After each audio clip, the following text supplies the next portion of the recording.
To quote a certain legendary video game series, I suppose it's finally time to reconnect. What's up, guys? That guy with a hold on pencil here. Fun fact: I do to have it on me and keep it on me at all times. Say another fun fact. You know what time? Whoa, that sounded so. You know what time it is? Is Block Time is peak every week. You know I gotta pre-draw. And another fun fact on top of the fun fact about pre-drawing. Shockhorror Ragnarok Scanlations was not translated right. Say will be playing in all the knockout games. He will simply not be playing in the group stage. And this is better than him just playing against Spain. Don't get me wrong. But I still have the same complaints as I did last time. I still have the exact same. It's like, say you're not above this. I'm sorry, dog. I'm sorry. If Kaiser's not above this, if Lorenzo's not above this, if Loki's not above this, if Bunny's not above, like legitimately, unless it's going to be retroactively confirmed, like in this chapter, or even once we get to the group stage itself, that if Nigeria were to say have a new General 11 player and they're not playing because they're above this, or if Kaiser would be revealed to be in one of the other brackets and he's not playing because he's above this, even though Kaiser definitely seems like he'd do the exact opposite now. If Loki is revealed to not be, like ultimately every single other team with players that we just know for a fact are better than Say. Even if you don't, even if, I'll admit, Kaiser versus Say is still a hot debate. I personally think Kaiser clears drastically and dramatically, but then again, Say doesn't have really recent feats. And the new Aegis League is kind of power creep the arc, okay? So I'll give Say fans this. Even if you can't agree that Kaiser's at least comparable to Say, if not better, we can all agree Loki, one of the World 5 Masters, definitely better than Say, and he's clearly playing in the group stages. Considering it looks like even this opening chapter is talking about how Japan is cooked because they're going to have to fight France, round start. So, like, Say you're not better than that. I'm sorry, bro. You're not better than that. And, of course, a lot of people did say, well, Pencil, you don't Say he's just arrogant, and it's okay that he's wrong. And I'm like, yeah, I know. But it's Say, unironically, he's giving me heavy early Borrow flashbacks, or he thinks he's way better than he is. And don't get me wrong, he's still goated, presumably. He is still just better Hiyori and better Rayo and better, like, every midfielder we have. Yeah. But I don't know, dog. How about if y'all meet? And, like, don't get me wrong, I'm all for self-confidence, self-praise, self-glaze. But hop off your own tip. And for the other thing, a lot of people were kind of shocked that I agree with Buratsuda, not Buratsuda. A lot of people were shocked I agree with Buratsuda, calling Nagi a prideful chicken. And I need y'all to peep game real quick. Let me get into this before I get into this. The reason I agree with Buratsuda, you're gonna hear me struggle with that for like the next 10 chapters. But Buratsuda is very specifically because of one thing in particular. I asked y'all in last week's poll, hey, would y'all take the choice if you were given the same options that Nagi had? Would y'all take that risk? Would y'all risk it all? And a lot of y'all said no. You're like Nagi. You're standing on business. And let me tell you something from the bottom of my heart. Ego himself would disagree with you.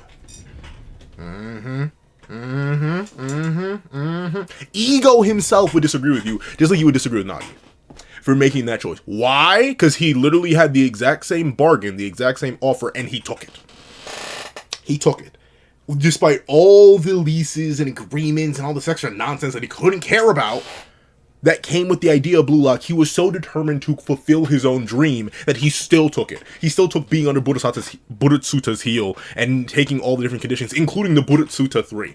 He did all that. So, clearly, the octopus evil man extended his hand out to Ego, and Ego shook it, knowing that he could still have his own power within it. He had his own ego that could override even what Buratsuta wanted. Nagi is kind of dumb. And I'm not saying anyway, we don't know. Here's the thing, Nagi's not dumb. He's just not looking too deep into it.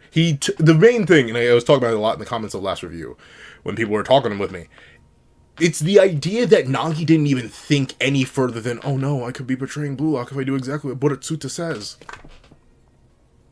Dog, you don't have to do that. You don't have to do that. Even the whole, like, oh, you're going to be my personal property forever. Say in the same chapter shows that you can be part of the Buratsuta 3 and completely ignore all its rules. And sure, Nagi likely has to sign something legally binding, but he's 17. Legally binding and underage just don't work. Fun fact, unless it's different in Japan, but like you can't actually sign anything that's like truly legally binding while you're underage. And I'm pretty sure Nagi is 17. Hold on, let me whip out one of the Googlers to make sure that my I can't say big fat brain. I'm pretty sure Nagi is actually still 17. So let me take a peep. Let me take a look in a book, reading Rainbow type beat. Nagi Sashiro, not his height, that tall boy. Yeah, he's 17. So realistically, even if Budasata, in fact, let me double check. Can a minor sign a lifetime legally binding contract? Can a minor sign a lifetime legally binding contract? No. Generally, a minor cannot sign a legally binding lifetime contract. In most jurisdictions, a minor under the age of 18 lacks the legal capacity in order to enter binding contracts. These all minor can sign a contract is simply not enforceable against them, and they can choose to avoid it. Nagi is 17. Hold on, let me double check if that's the same case in Japan. Maybe it's different in Japan and I don't know, but even I know that. Like, I still remember. That's why typically, if you're signing on for, like, student loans, they wait until you're 18. Because once you're legally an adult, they can, like, legally bind you and wrap you up in it. But up until that point, up until you are legally an adult, just like you could be 17 and then, like, in a week turning 18. But if your trial ends before you're 18, you're going to juvie. You aren't going to jail. Or prison. Let's see. In general, hold on. I said in void. In Japan. Is it true there? Can minors sign a contract? Minors may not enter contractual relationships without a parent or guardian's permission. Therefore, a contract may be rescinded after the fact. And in Japan, at least once again, I don't like using it. Oh no, this is Ministry of Foreign Affairs in Japan. In Japan, those who are under 20, it's even higher in Japan. In Japan, those who are under 20 years of age are not legally capable of conducting juristic acts independently. However, there's no age requirement. I'm not going to go fully deep in that. But essentially, now you didn't think. And a lot of y'all, I don't think, are like looking at it. Sure, Borisov's conditions sound crazy, sound stupid, kind of dumb, and absolutely insane. And why would you sign your life away? You literally can't. And unless once again, like, I'm older than 20. So if I were to sign Budasuta's contract, I would be legally bound. But, like, Nagi isn't. He literally passed up his chance to get back in the Blue Lock in the most easy way possible. Because realize, the whole signing his life away Budasuta thing just isn't real. And also, the destroying ego thing also just isn't real. It just doesn't have to do that. How's Budetsuta gonna enforce that? He clearly can't. He doesn't know how to. He doesn't even understand soccer in the slightest. He just sees it as a money-making game. So he doesn't even get it. So two of the major conditions that Nagi was most worried about that would lead to the betrayal of Blue Lock literally don't even matter. Or signing on his life away doesn't even really matter because he's not an adult in Japan. He's not 20. And the third one is just passing his selection process. And Nagi was mostly competent in Blue Lock. You know he's surpassing it. And Budetsuta probably would have just skipped Nagi through it if Nagi said yes. Because being completely real, Nagi's the biggest moneymaker you could add back. I know a lot of people are saying, hey, Kira could be number 3. And like, I know Kira could be number 3, but I just don't care about Kira, bro. Like, keep him gone. But with that being the case, I don't know, y'all. Y'all gotta see if it. I'll admit, though, I didn't do a good job explaining it. I kind of disagree with Bodhisattva because, like, I had all those ideas in my head and just didn't elaborate on them. But for all the reasons that is listed, I still don't really like to say did. I still think he's way too arrogant, way too hopping on his own tip. He's reminded me a lot of early series Borrow. Man hasn't done anything relevant except lose to his younger brother in literally 200 chapters. And he watched the entire New League where multiple Blue Lockers went relative to the New Gen World 11 members. And obviously, every other better player than Say is involved in the U20 World Cup. So even in the knockouts, even in the group stage, he's kind of slurping his own tip too much. Hop off. And for Nagi, I still agree with Budetsuta. He's a prideful chicken. Not for the same way that Budetsuta probably believes he's a prideful chicken, but kind of in the same way, because not only would Ego have taken that exact same deal with no hesitation, but at the same time, it just isn't, he just didn't think. He said no way too quickly. He should have at least reflected on him and like, wait, actually, hold on. Like, he could have, it's so easy to work around Budetsuta's conditions. It's not difficult. That's the main thing. It's not difficult at all. But with it being the case, for only 10 minutes in this review, let's not waste more time. Let's hop right into chapter 309, Reunion. Let's see. Sports news. Japan's death bracket. Grouped in with France and England? They're screwed. Even Nigeria is crazy strong. Usually they aren't. Nigeria's kind of buns. Like, at least, once again, from what little context I have of, like, football worldwide, Nigeria's actually kind of buns. But I'm glad Nigeria's getting some glaze. Maybe they do have a New Gen World 11 member. But, like everyone else and their mama now that I do actually understand, thank you to everyone who did actually explain the group stages and the World Cup in general to me, because as you can tell, I'm a guy who reviews Blue Lock. I don't actually watch soccer. I know nothing about it. But essentially, you need to win 2 matches, right? You need to win 2. And then the top 2 teams progress. So, obviously, I, like many others, believe Nigeria versus Blue Lock. If we're assuming it's number 1, I'm thinking it's like the common theory is going around. And it's that it's going to be Nigeria versus Blue Lock, then it's going to be England versus Blue Lock, then it's going, or no, France versus Blue Lock, and like, I mean, let me just explain it bit by bit, piece by piece. The massive theory I've seen, and I basically agree with it a whole 100%, Nigeria versus Blue Lock is going to be Blue Lock proving themselves. Essentially, after the new Igaguri League, they was kind of in a bubble. They weren't fully working together as a team. But essentially, Nigeria will be maybe a little bit of struggle in the start, and they're just going to dominate Nigeria. Just absolutely give them back shots. Which hurts me as a Nigerian. But still, regardless, I think that's fine. They're going to go absolutely buku bonkers. Then they're going to have to fight France. And France is going to give them absolute crazy back shots. And by France, I literally just mean Loki and Charles. Loki, like, it's going to be one of those games where maybe Blue Lock does get a whole bunch of goals, but Loki gets so many more goals right on top, back to back, that France does curb stomp them. And then they're going to go real high diff with England. Because at least according to people in the comments, England is actually pretty stacked in real life. They just never win anything. And clearly England is still stacked in universe as well, based on how they're talking about it. So they're probably going to go really, really, really extreme diff with England and then just barely win. I've seen a lot of people say it may go down to penalty shots because we haven't gotten that in Blue Lock just yet. And that would be a crazy way to like lead into the actual knockout stage. So that's entirely possible. Obviously, Blue Lock's not getting knocked out in the first round. While I do definitely think it's possible for Blue Lock to lose the U20, especially with France being included this early, I actually am more so shifting to them winning. Because having them lose to France at the start to then beat France again at the end, kind of crazy. Because I can see a vision on that. Having them lose to France at the start, go through the entire knockout stage, get to France again at the end, and then lose. Kind of dumb. Like, I don't know. Like, it'd be weird to rehash that plot point again. I think, if anything, them losing to France in the second match would be like them building up and always thinking about, like, essentially them hyping themselves up for Loki and using every single game to progress as a team so they can actually overcome Loki in France. But, of course, those are my thoughts. Let's see. Once again, Nomura! What are they feeding you? What is it? What is it? Your cereal, dog? Why is ours so good? Let's see. Yoichi Isagi. I'm gonna be the best in the world. No matter who I'm up against, I'll take them down. Oh no, I'll take them all down. Yeah, he's probably still gonna lose to Loki, though. Like, that's the thing. It's why it's funny enough, in editing, let me break that a little bit. In editing, every single time I say that's the thing, I'm so tempted to just smack an image of Ben Grimm on the screen. The only reason I don't do it, though, is because I say that's the thing so often that it would just be, like, a good third of the video would just be Ben Grimm. And notably, I know some people still wouldn't. But listen, I'm gonna be the best in the world. No matter who I'm up against, I'll take them all down. Loki's gonna give you back shots, Isagi. I can smell it. I can smell it. Let's see. Take care, Yo-chan. Don't catch a cold. A lot of people actually do like Mr. Isagi more than like Mrs. Isagi, which I think is fine. I understand. He's a funny guy. He's a chill fella. And plus, he had the massive funny moment in riffing Isagi ripping on Kaiser. Let's see. Yeah. Wait, no, that is not Isagi's voice. Yeah, I'll be back. All of us in Blue Lock are challengers. Stop giving me JJK flashbacks, Blue Lock. Stop giving me JJK flashbacks. Stop doing that. But I do like this. I do like Isagi walking into the bright future. Even if I think, but then again, will they lose? But them fighting France so early on, that's the thing. I'll give Kaneshiro Sensei this. Where's my hammer?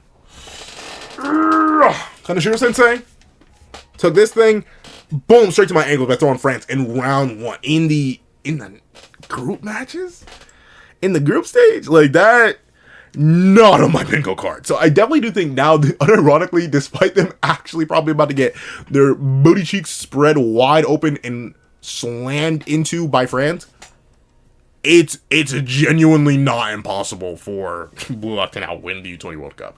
But the thing is, though, I mean, victory is victory. Like, they could win and then just go on to win the main World Cup. It really depends on if you have a club arc. Like,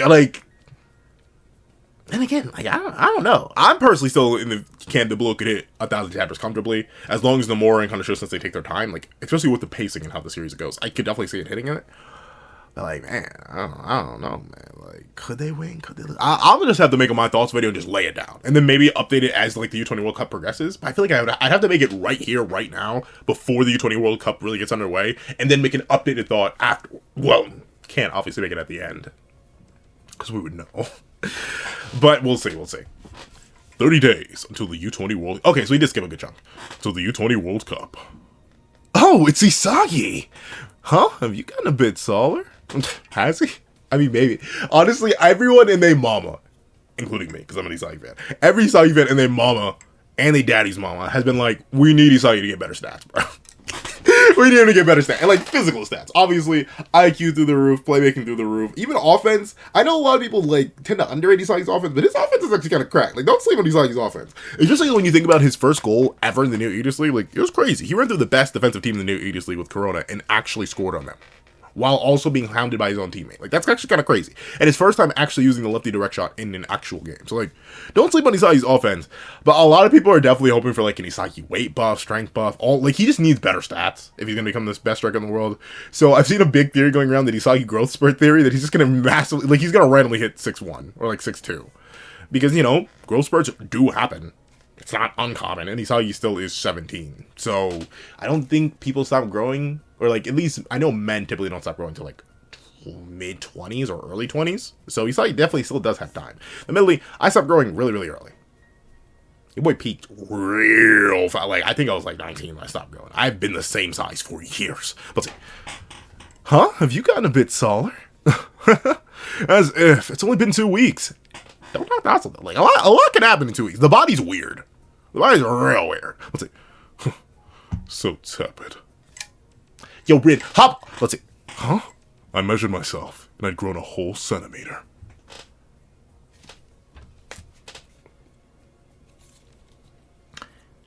Honestly, though, like I was about to make a joke, commentating for something, Rin. But honestly, in 2 weeks, pretty impressive, pretty impressive, pretty impressive. Not gonna lie to you, That, like, if he were to keep up that growth trajectory in 2 weeks, 52 weeks in a year, he'd be like a whole foot taller. If he kept that up. Obviously that's not gonna happen. I don't even doubt that, like, really happened. Maybe he did. I highly doubt Rin would actually lie about that.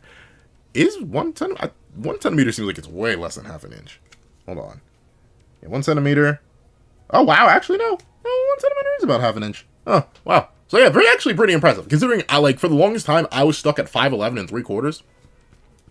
Man, growing half a centimeter, growing half an inch is actually pretty big. Let's see. I'd grown a whole centimeter. Really? He's like, wait, how much more broken can you get? You know what? I'm not even gonna say I'm slowly coming around to him, but now I'm gonna start gaslighting myself into appreciating Rin more. I've seen enough Rin fans, you'll see on, like, the Rin My Thoughts video, I've seen enough Rin fans, and I know enough Rin fans where I'm like, let me just slowly gaslight myself. Bara was passive gaslighting. I think I just, like, reread Ubers and started to appreciate the character more. And I will eventually reread PXG and probably appreciate Rin more, but, like, right now, I'm trying to more actively gaslight myself into appreciating the character. At some point, I'm kind of bored.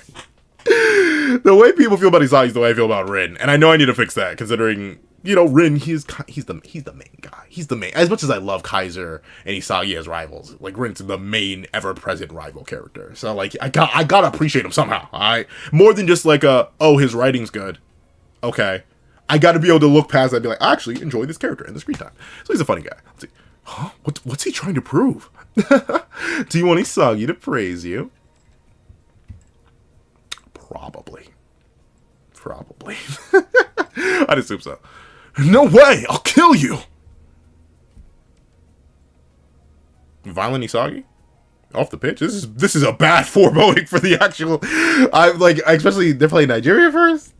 Uh-oh. Let's see. What does that say? Blah. Tongue point growth spurt. And it's so funny because Machado himself is actually super short. Let's see.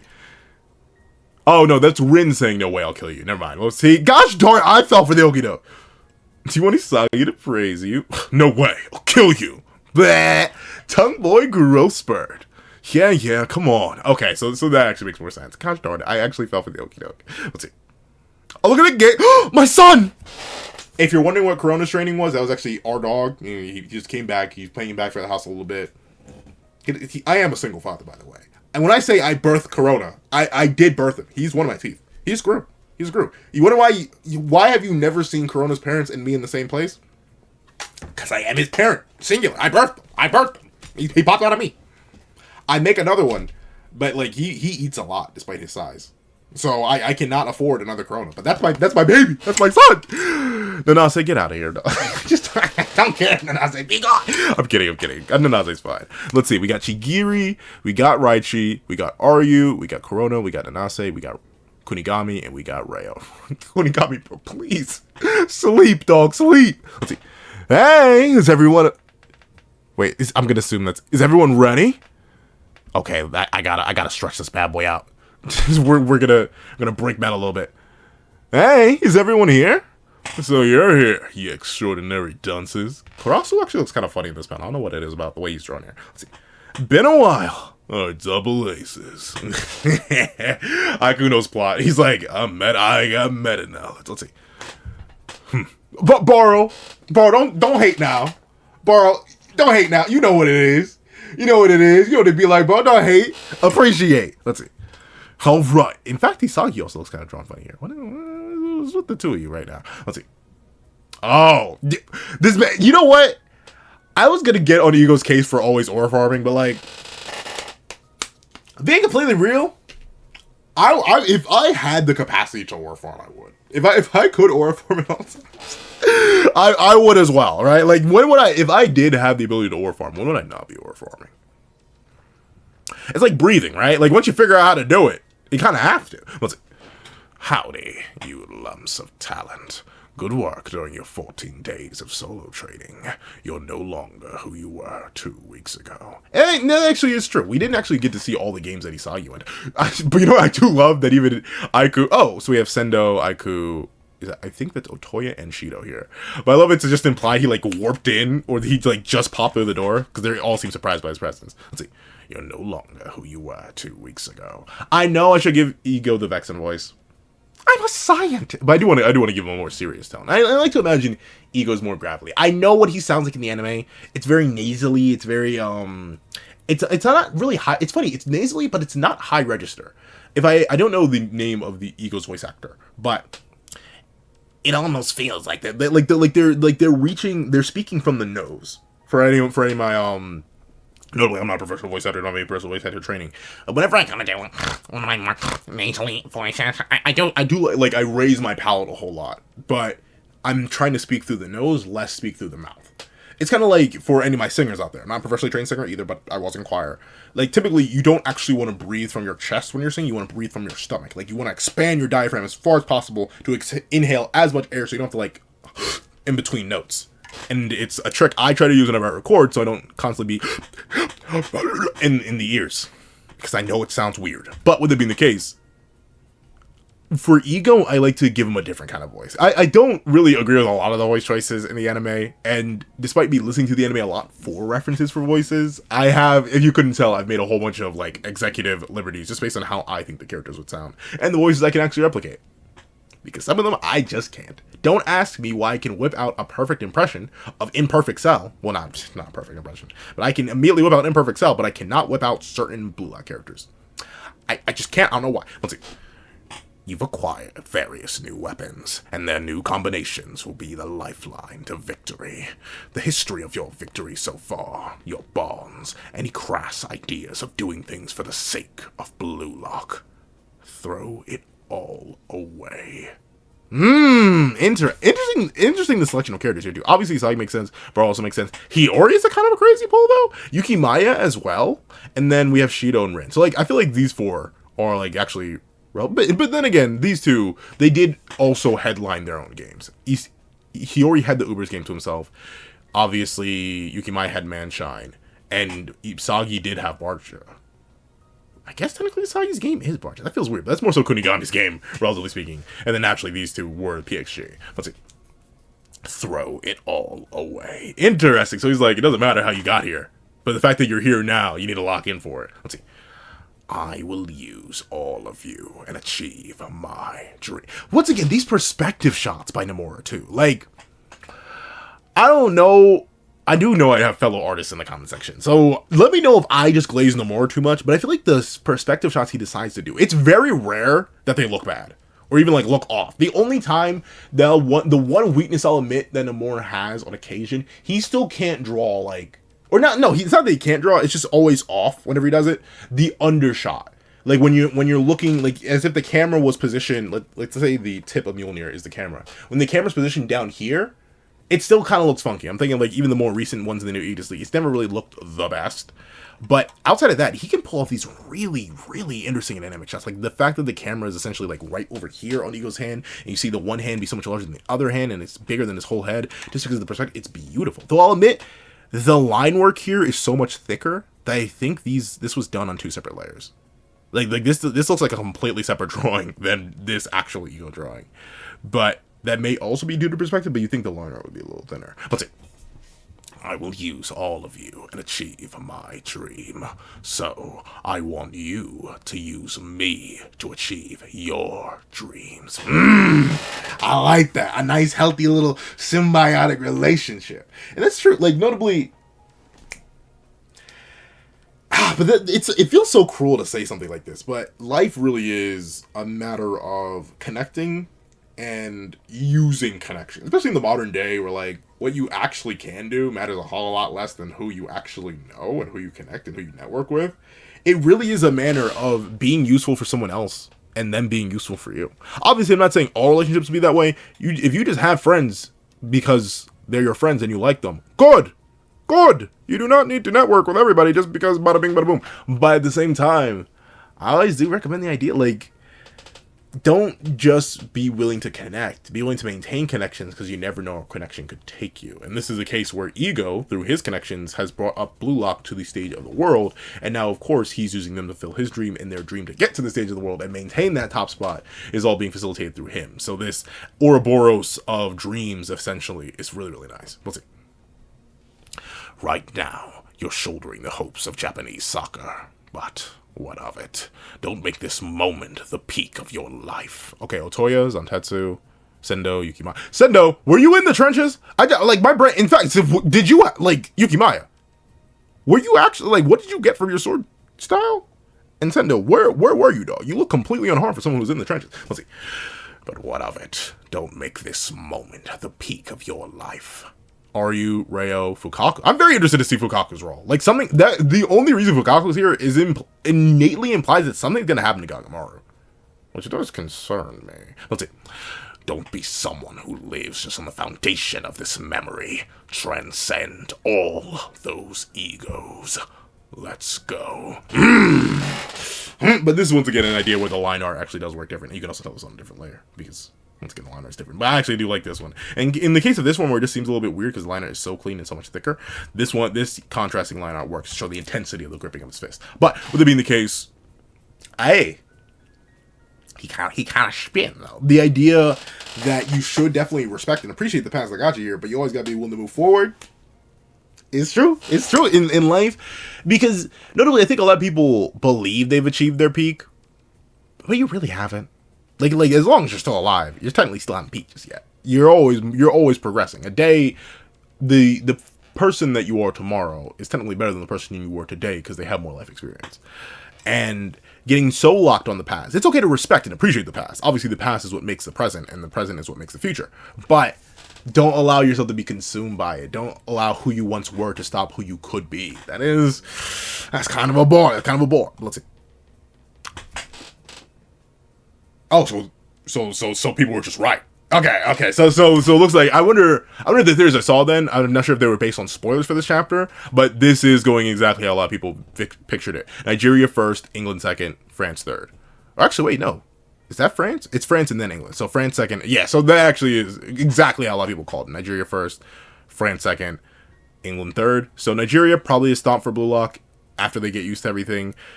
France, probably them getting their booty holes ripped open, and then England, a high diff extreme match where they just barely managed to win. Which means Nigeria's getting off from the first round. Let's see. Our first game is against last year's Africa champions, Nigeria. There's something about Nigeria that just gets me excited. But let's see. Next, we'll face the world's top-ranked team, France. I feel like even Ego knows you will get back shots. And in the third match, the birthplace of soccer, England. Oh, I always forget that. I guess it makes sense, though. Let's see. Come with me, you lumps of talent. It's time for the special training that will lead you to victory. But once again, I love how Ego himself is even excited, right? Like, obviously, he's a logical, stoic, like, here's how we need to do these things, how we're gonna do them, and let's make sure we stay focused. But even he's excited, right? Because he's dreaming right now. He's living his dream of rising Japan up to a genuine threat on the world stage and winning the U20 World Cup and redefining the world of Japanese soccer through his own efforts. And he's succeeding right now. So seeing him get genuinely excited, that's some good stuff. I love it. Let's see. In 30 days before the tournament, I'll reform... Oh, Chigiri. In 30 days before the tournament, I'll reform you into a brand new egoist team. Shido, was it just skydiving? What else did you do on Blue Lock's budget? Let's see. The U20 World Cup final training starts now. Yeah, this is also a weird panel of Isagi. I don't know what is with Isagi. He's kind of rough. Let's see. All right. Oh, okay. So it really truly was just them reuniting. We didn't actually get to see too much of it, but looks like, oh, yeah, buddy. Well, I feel so bad. There's one person in the comments who's like, "I hate Nagi, bro. Get him off my screen." And I keep looking at him. I looked at the comment. I'm like, buddy. You're never escaping this character, bro. He makes too much money. Let's see. Chaka chaka. Tap tap. All right. He's in a... I hate arcade games just because you have to keep feeding money into them, but all right. You win. I need more blood. Okay. Let's see. Seshiro Nagi. Why he Loki got it on though? Why is that hoodie got fire? Let's see. That was the right choice. Right? I mean, that was the only choice. You will join. Wait, no. I gave him the Taurus voice. That's right, I gave him the Taurus voice. I was about to go into the Super Shlami voice. Let's see. You will join me and seize Blue Lock by force. If I'd accepted that slave contract just to make money for him, it wouldn't be my ego. Yes, if you just took it at face value, Nagi, but I promise, if you just thought for 5 seconds, you would have been able to realize that you could really... Like... And notably, it's weird to say this, but I even say this in like a general way of life, right? When you sign on to do a job, there are definitely regulations and like basic things you have to do by presentation. Like you have to get the job done. But at least as I've gone further and further in the professional world, and obviously this is especially different for the content creation space, but I feel like keeping it professional fits more so into like the general idea of Blue Lock, the whole professional nature of it. But, big booty, booty butt cheeks. As long as the job gets done, most employers don't care how you do it. And thusly, you can choose to optimize your time a certain way and get things done in certain ways, even if your boss didn't specifically imply that or give you specific parameters. I can tell you, the way that I was actually perfectly trained to do my professional work versus how I do it, completely different things. Completely different things. I get things done differently, but they always get done. My boss has never had to worry about anything coming in late or anything being complained about for not being done because it always gets done, even if it's not done in the way that they initially trained me to do it. So that's the kind of thing in life. Obviously, I want to use content creation as an example. But like content creation is so inherently freeform that like obviously there are patterns. Like you want to highly edit your videos, you want to make sure you have a consistent schedule. Like there are things you do want to do. Hey, there are people who don't do that and still experience extreme success. So there's no real pattern there, or there is a pattern. It's just like a probability pattern versus like an actual pattern. But essentially, you got to be willing to think outside the box, even if the box seems really, really tight. And Nagi just wasn't willing to think outside that box. Let's see. It wouldn't be my ego. But you can take anything. Like, you can become anything in almost any environment. You can define your situation by defining yourself, right? Within that situation. That's how I've always viewed life. Even if life tries to put you into a box, you can design that box however you want to. Because you're inside of it. No one else is. Let's see. Betraying Blue Lock and becoming a villain isn't worth it. Just for soccer. But like, what? That's the thing. If I had to choose between becoming an antagonist or suffering a malignant emptiness for the rest of my days, I'm becoming an antagonist, bro. Like, I don't know. It's just like since Nagi, he's like filled with an existential dread right now, bro. Like, I don't know. I'd leap. Maybe I am wrong though. Maybe I shouldn't do it, but like, I would jump right for it. It just seems like an easy lick. But let's see. Betraying Blue Lock just for soccer. Don't stop playing soccer. But look at those eyes. Look at those eyes. No, I want to play soccer. Oh, okay. You're gonna go pro? Your offer's still good, right? That is true. That is true. That's right. There's still a path to go pro. even if I don't represent Japan, I can still go pro and try to be the world's best. But would that be enough? But that's you gotta. And it is a rough thing. And when people, and admittedly, I'm not the best person to come for advice because I'm always like, do it. And they're like, wait, but no, do it. So I've never been good at this. But especially as a person who used to have analysis paralysis, right? Like, I don't just yap extensively because it's a trait I picked up. I've always yapped extensively. I've always thought extensively. I always overthink things. As a chronic overthinker, my biggest advice to my fellow overthinkers is just do it. Like, unless something is explicitly against your morals and philosophy in life, like, there are certain things I just will not do because of how I was raised and just how I view them. I won't do them. But, like, almost every single time I've thought of something that is not directly harmful or directly contradictory to my very nature, man, I'm doing it. Man, I'm swinging. Just because you never know, right? And then, obviously, the big shit with that really came with content creation. Just content creation in general opened my eyes up to, like, man, maybe we do just ball. And I've been balling ever since. So, even if it's the idea, would it be enough? Would it be good? What do I, like, you can't really be asking the woods. You just should be doing it until you figure out something. Just ball, bro. Just keep balling. Let's see. What do I want? Why am I frozen in time? Is it soccer that fires me up? Or is it blue lock? What is my ego screaming for? That's the thing, right? I can't blame, especially at his age, right? 17. I'm trying to think of 17-year-old pencil. He had a plan. Did not go, well, actually, funnily enough, the general skeleton of the plan that 17-year-old pencil laid out was, like, met to the letter. But if I were to go back and tell 17-year-old pencil how that plan was met to the letter, he'd look at me and be like, how did you fumble the bag that badly? And I'd be like, technically, you fumbled the bag. We made it through, though. So, I get it. He's in that age where you just you don't have a concept for yourself, and you don't really fully understand yourself. And ultimately, I don't think you ever fully will understand yourself. The subconscious is a thing. But,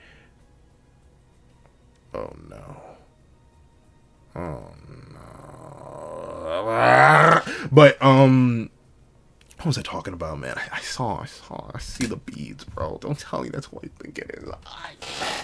But, all that to be said, I do get that, right? When you're in your, like, late teens, the world is kind of telling you, hey, pick a path for your life, or else you can either go into debt with a purpose, or you can go into debt without a purpose, or you can, like, live a hollow life. Like, you are really incentivized from that, like, really 16 to, like, mid-20s period to, like, know everything you're doing or else.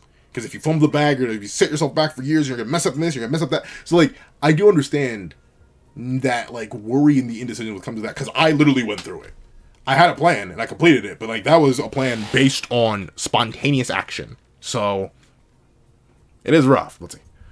What is my ego screaming for? You know what? You know what? He earned my respect, though. You know what? Let's not freak. And then, why he low-key got it on, though? Why he low-key... Wait, why is he low-key... Why are you not in the temple? But why are you low-key fitted up right now? Let's see. Hey, what are you doing? I've been looking for you. Huh? Mr. What a Pain? Gurimu Igaguri. Well, hold on. Let me put this bad boy back. Let me put her back. Oh, this chapter... Not much happened, but, a reunion is a reunion. And I get why it's called reunion on both fronts. The reunion of the two outcasts of Blue Lock and the reunion of Blue Lock itself. Almost fell back in my chair and snapped my neck. But, a W chapter. I don't know why the draw came out so weak, but a W chapter. I like it. It's simple yet sweet. Essentially establishing that everyone's back together and the future is rushing towards them. And setting up, actually this is a big reveal. Kind of confirming, I'm not sure if the theory came out before the spoilers for the chapter came out or not, but confirming that it is literally going Nigeria, France, England. It kind of like the new Aegis League sort of spoiled that Isagi was going to win all the games. This kind of does spoil that they're going to beat Nigeria. They're going to lose to France. They're going to beat England. If that doesn't end up happening, even if there's a slight deviation, right? Like, say they lose to Nigeria, but they beat France. I feel like that's, like, there's no way they beat France. But because of how the group match works, they cannot lose to either of these teams. So, like, unfortunately, kind of like the Aegis League sort of spoiled who was going to get all the goals in each game and who was going to win each game. old, except for admittedly Nagi's games. I feel like this plot sort of reveals itself as it's written, just because of how we know the world structures. But outside of that, a nice solid chapter, a good Ego characterization in particular that I always appreciate. I love Ego. He's a very rare character, so I'm happy to see him back in the lead coaching role. Happy to see everyone get excited, and I'm interested to see what Igaguri is here for. He was looking for Nagi in particular, and I wonder if he's going to be the third person offered for the Burutsuta 3, or if it's Kira, like other people are saying, but interesting that he wants to speak to him. And I think Igaguri, especially with the way that Nagi is already questioning his own decision, right? Like the idea of, man, did I make the right choice there? I think Igaguri is going to be like, dude, you know what you want. Even if it seems rough, even if it seems hard, you have to be willing to define yourself no matter what it costs, what it takes. And I'm excited to see the man who is guided by the three treasures lead the he who once the god. I lost the phrase. He who was once the god of death. But if you meant always see in this video, please leave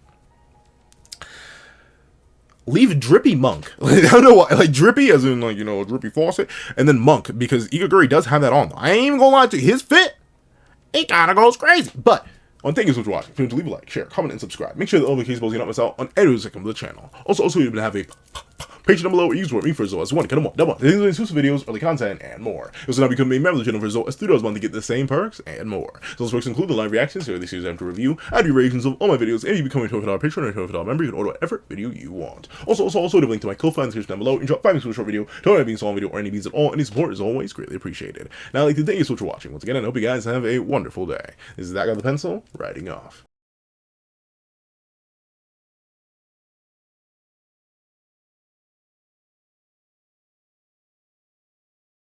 I would like to give a thank you to our sketch tier members: Eternal Flame, Redwolf 4765, Astro, Super Flame Zero, Glacier, XZ, Zera, Brendan Payne, J2MA, Guillaume, Buddha Uda, Alex Kenny, Yuki Ally, Enzo, Nevis 97, Zachary Wilson, Azo 2404, Planet Crone, Rye Rich, G Prosper, Swift Strike, Alexicon, Striker Man, and Autumn Mornings Lazo. Then, I'd like to give a thank you to our line art patrons: Sean, Midnight Lord 21, Kevin, Encarnacion, Dread Zoan, and A+A. Then, I'd like to give a thank you to our Ink tier members: Austin Wimberly, Euchia, and Shrimpo the Shrimp. Then, I'd like to give a thank you to our digital art tier members: J Warrior and AZ Void. And I'd like to give a thank you to our colored art tier patrons: Joaquin Munoz and Joaquin Munoz. And a final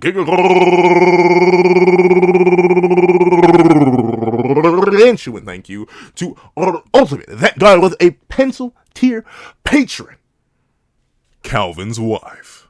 Not Calvin Elder, who ultimately does have one of my kidneys, but now I must know, and I must undergo the process of getting this second one removed, so I can send the other over to this wonderful family.